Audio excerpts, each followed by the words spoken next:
You know, many times we want things to happen right now. We live in an instant society. If we want popcorn, we pop a little package into the microwave, and 2 or 3 minutes later, we have a bag of popcorn.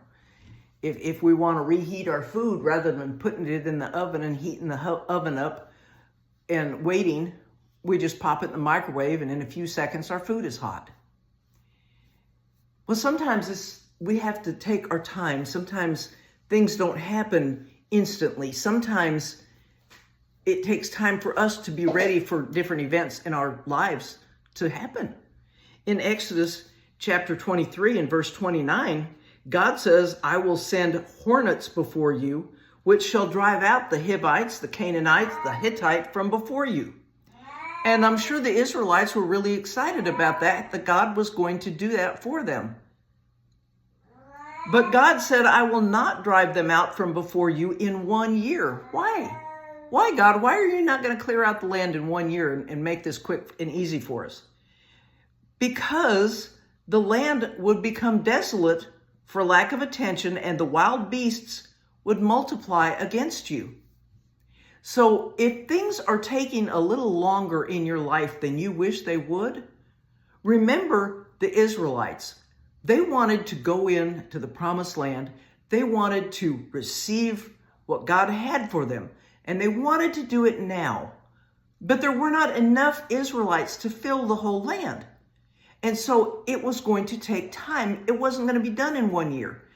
Because if God cleared them all out in 1 year, then they just have another problem. Instead of people, they'd be battling with wild animals. Wild animals can multiply pretty fast. Maybe there's some wild animals wanting to multiply in your life.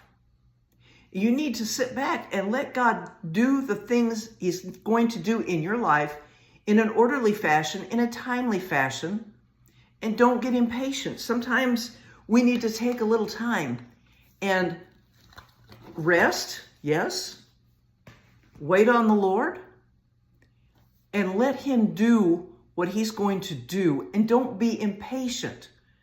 We want things now. But sometimes God knows that we need to take the time to get to that place that we're going to.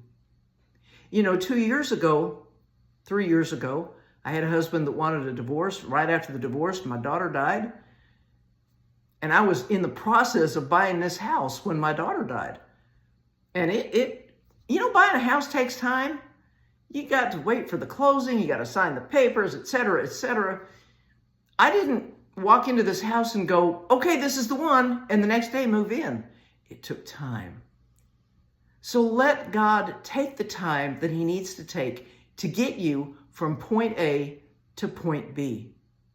And don't leave Him. Don't give up on Him. Don't get frustrated with Him and say, God, why can't I have this now? You know, when we're young, I don't know about you, but when I was young, I was impatient to get married. My plan was to graduate high school, get married, have kids in that order, and as quickly as possible. Well, I graduated. I was 17 years old. I was 27 when I got married.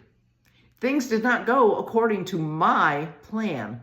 They went according to God's plan. Yes, that marriage was according to God's plan. The 3 children I had was according to God's plan. Not mine. In His timing. I desperately wanted children, but it had to be in His time. So let God do things in His time. Thank you for watching. I'll talk to you soon.